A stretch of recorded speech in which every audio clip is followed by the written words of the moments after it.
As Dave has been pointing out, this is a cool little magazine that the creative writing students put together last spring. The College of Marin Literary Club kind of gets going more in the spring semester, but I think they're still happening now, I don't know. My colleague Trina is the faculty advisor for that. So I recommend you with your poems to keep them and send them into the College of Marin Literary Mag for next semester. I think they take them in March and then they publish it in May. Okay? And then you can put on your resume's publication. Right? All right then. I think we should get started. So, we may say that we're kind of new poets, or relatively new poets, but this semester these poets have worked hard at what we can call the craft of poetry, which is, say, showing and not telling, economy of language, the use of concrete imagery, the art of implication, and they've done well working at all these things. Sometimes you'll hear poetry from assignments that are out of class, such as write a poem with a theme of loss, or using the voice of another, or awareness of the present moment. And sometimes there'll be in-class assignments where I'll put, say, 3 choices of opening lines, and then they can just choose one of those and go for 10 minutes. And they have to come up with something in 10 minutes or less. I think about a half minute I say, and then I want to see all the hands moving. So that is quite an art in itself, to be able to summon up creativity at will and not lean your head against the window and wait for inspiration to strike. Right? You have to call up the muse yourself. So I've been impressed with the facility of language, but also with the sincerity. And I believe you will be impressed also. So we have no official order, so with no further ado, any first person who wants to read, just come up and read. Can I ask a question? When we had a poetry reading last spring, Trina Miller read a poem that she'd written, Trina Miller, the instructor, and before she read it, she kind of explained it. How do you feel about people giving a little intro? I think we have time, so if someone feels to do that, they can say something about that, you know, or not, whatever you feel. Okay, great, thank you. All right then. Oh, you should say your name first. Okay.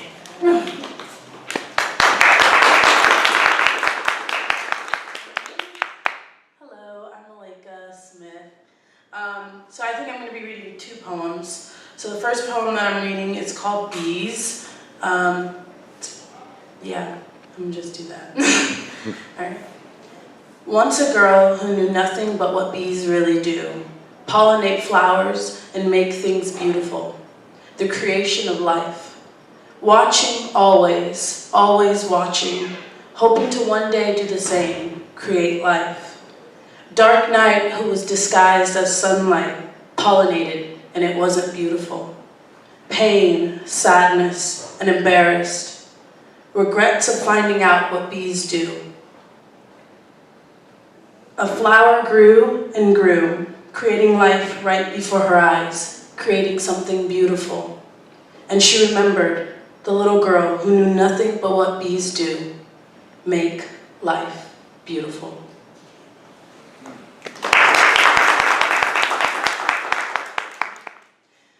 Second poem is called Sold. It's a persona poem, so it's speaking from someone else, right? Okay, someone else's point of view. Sold.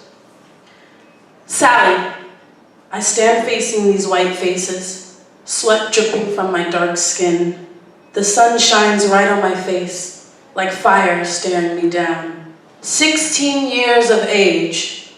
Mama, I think to myself, how she cried when she heard the news. how I kept my tears hidden. I have to be strong. An excellent home servant, washer, ironer, and good cook. My eyes catch a bird's eye. I wonder where it's gone. I'm wishful. Fly, you have that freedom.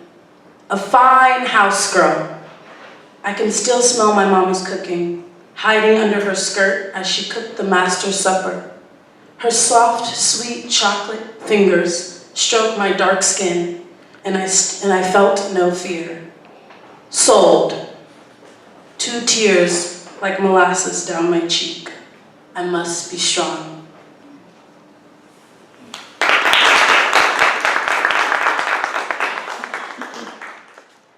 So that second poem is a good example of the assignment of speaking from the voice of another. And that was a girl being sold into slavery. Thank you. So I think we'll hold our applause until the end of each person's reading. So if they do 2 poems, we can just kind of go like that. So next.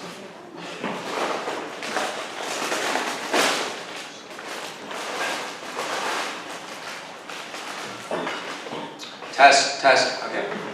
Hi, my name is Vincent, and okay, so my first poem here is, just adjust this, okay? So this first poem here is inspired by a short dream I had, which was quite interesting.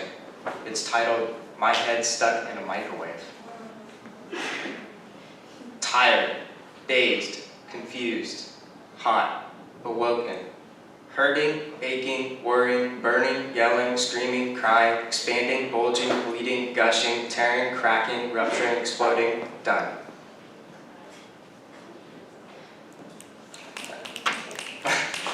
Thank you.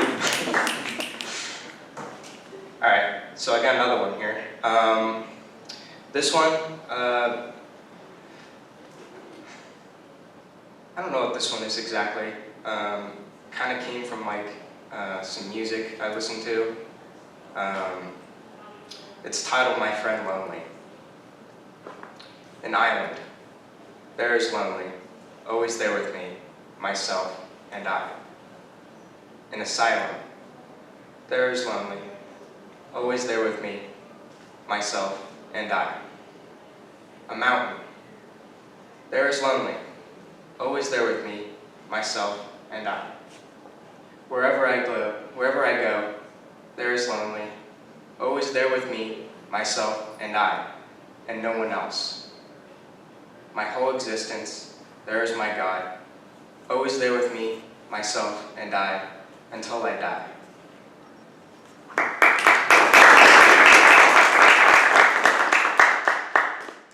Thank you.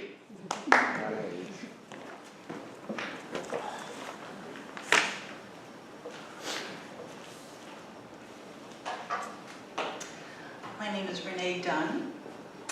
The first poem that I'm going to recite is based on a piece of art, a very fanciful, outrageous piece of art called Garden of Earthly Delights by Hieronymus Bosch. I'm not sure if you're familiar with it, but after I read, you might want to look it up. It's kind of strange. He's very strange, yes. Oh, Bosch, I'm assaulted by your fantasy, yet mesmerized all the same. A triptych of biblical proportions defining heaven's paradise here on earth. Mankind falls, and through the gates of Dante's hell we'll walk to find eternal punishment in the afterlife, our dark fairy tale of damnation, if we choose unwisely. Lured from Eden, the defining moment for Adam, a fleshy gift, Eve. I'm on a journey, though standing still, eyes moving forward from panel to panel. Horizon and landscape recognized throughout, perspective simply defined, though altered. Tender scenes of love adjacent to plentiful fruits of temptation, forbidden. Human nature veers toward carnal pleasures, the fruit of the flesh. I've become lost in this overfilled nightmare, an impatient voyeur searching for clues. Hard to find when face to face in the hell of this world. The pain of sinners, souls driven mad by fear, anxiety, chaos, and distress, tortured, mutilated, ingested, excreted. There's no more to say. Damnation is possible or probable. Have I no say? No choice at all? My trip is now over, finally crossing into madness. I see the humor that life is folly. I see the humor that life is folly. A warning that sin is a one-way ticket to destination hell. Is that you, Hieronymus, among the damned? You seem to wear a hint of a smile, a subtle jubilance for your curious creation and knowing my confusion. A little dark. Well, you kind of have a visual of that spring thing. Yeah, it's huge. It's up in Spain. And I had the luck to actually see it after I studied it in art history. So it's always stuck with me. So the next poem I'm going to say is, or recite, is about, or is based on a grandparent poem that we were assigned. It's called Pandora's Box. Backbone of steel bore 7 children, rigid, proud, dominating, a study in contrasts. A piano singer, a piano player who loves a rousing sing-along, house-filled, connoisseur of fine furnishings, often unable to pay the monthly rent. Family, fine furnishings including piano, ejected to the sidewalk, find another domicile. A broom broken over my mother's back, demanding most of her earnings. No apologies, do as I say or else. Passing time, we yelled "Suey" at the sleeping hog who dwelt next door, ignoring us. 3 rode on a smelly old donkey, bucked off, showed us who was boss. Stifling heat weighed down on us. Cicadas' high-pitched song nearly deafened us. Was it a warning? Looking back, probably so. Bacon for dinner, slaughterhouse in backyard. We sat at the worn table in the small, tired kitchen. Flies buzzing annoyingly, trapped in glue paper, draped overhead like a homemade mobile. Once imposing, clad in dingy housecoat, she appeared, finding an audience, dementia-bound. Go find the adults, let us be. Acknowledged, unacknowledged, words spilled, mumbling, a secret revealed. When your mother was married to Charlie, her uncertain gaze aimed in my direction. What did she say? Who's Charlie? My father's name is Joe. Charlie or Joe, reverberating like summer cicadas, nearly deafening me. I look like Joe, same Polish cheeks, same Joe smile. Finally convinced I am Joe's, not Charlie's, whoever he is. Photos ripped out of albums in case it was that Charlie. Mystery solved 4 decades later. Found in a safe deposit box, secrets unleashed like Pandora. 2 divorce decrees. Mother married Charlie at 18, and then another a few years later, but I forgot his name already. I'll just remember Joe, my dad, married to Mother for 60 years.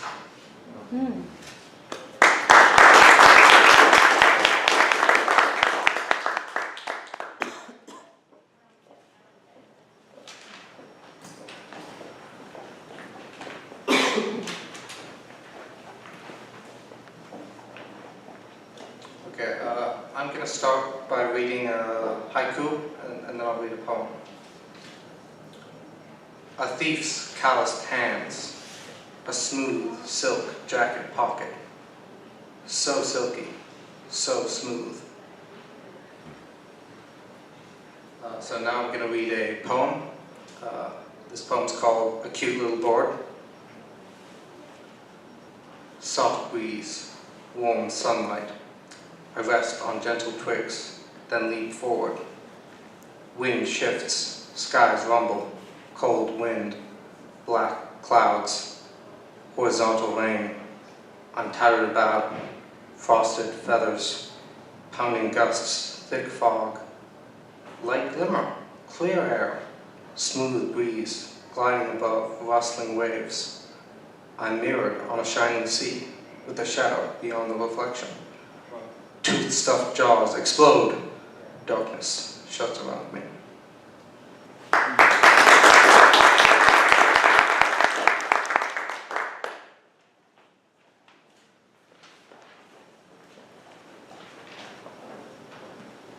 Hi, my name is Nina Rodenko. The first poem I'm going to read is traditional closed form that I was assigned. There's no name.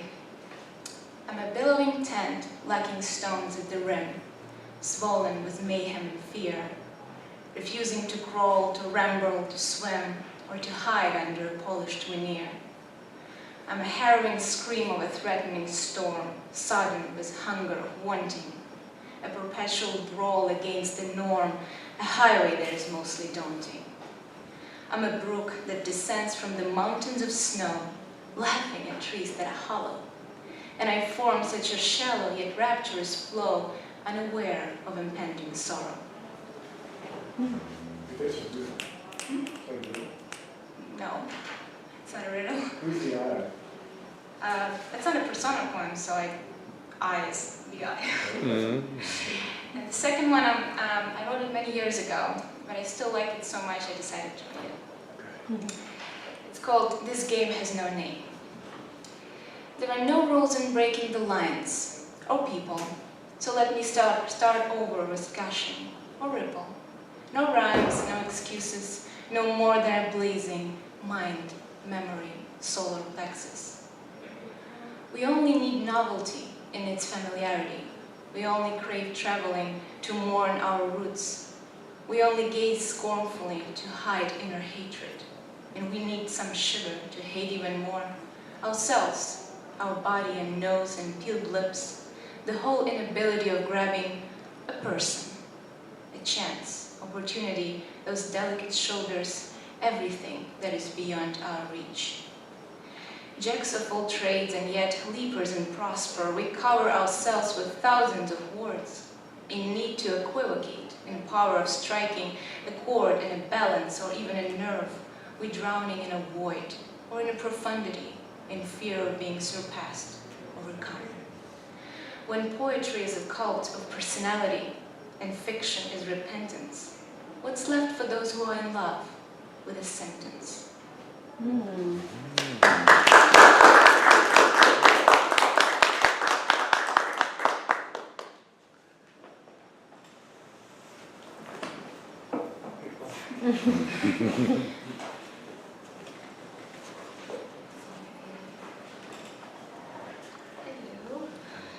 My name is Dylan, and the first poem I'm going to read is based off of a quick write that we did in class a few weeks ago. We were asked to create kind of our own myth, and we're given like a few lines to prompt us. And since this is kind of about how I would like, my own myth to go, I aptly called it My Myth. Once I was solid light, glistening and gleaming, that fell from the heavens onto a giant steeple. Now I am here, and joy is the warm feeling in your cheeks when you smile. Sadness is the night spent alone in the center of a quiet room, in the center of a shadowed room. Quietness comes from the heartbeats heard during a long embrace. Soon I will be on a silvered screen, holding the strings above the marionettes. I will be surrounded by colored, cluttered walls I call my own. And I will once again be solid light, white and bright under the giant steeple.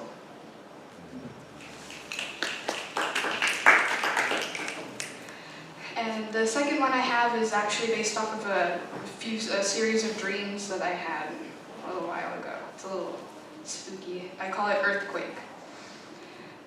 I hear it first, in the drowsy blackness of night. A great thunderous rumble starts right outside my window. In a flash, it overtakes the room, disturbing the walls, the furniture, the bed, but not me. Though awake and alert in mind, fear paralyzes my body. Unable to run, to hide, to move, I lie helplessly, waiting for the end. Then I recognize the sound, not as some earth-shattering chaos, but the loud drumming of a heartbeat, echoing in my chest, rattling my bones. And with that shock, I jolt up, the sound resonating in my ears. As I scan the room for answers, not a thing is out of place, all except for a forgotten book teetering on the edge of my desk.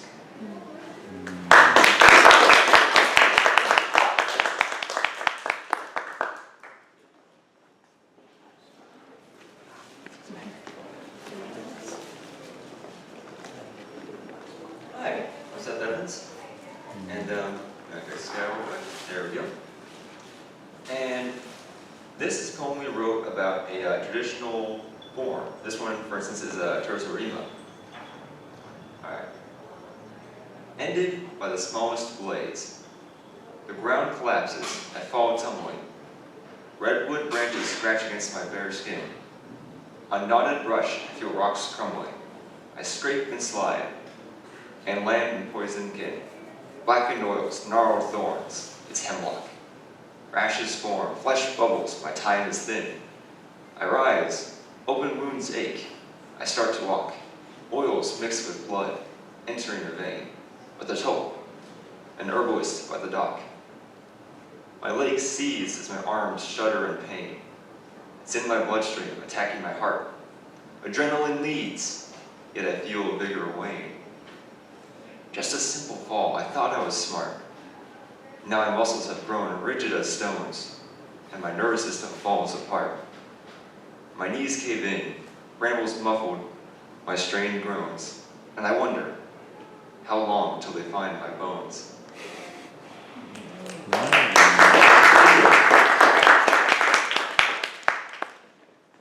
of my students have another one, or someone else? One of you? All right, Chris. Yeah.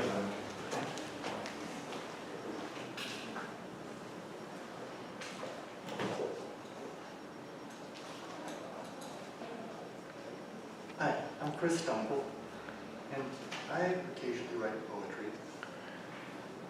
This one is about a fire that occurred more than 10 years ago in the Oakland Hills. Dirty sidewalks, papers blowing, streetlight change, but no one's slowing. Broken lights are gently glowing, and smoke starts rising. Lovers talk,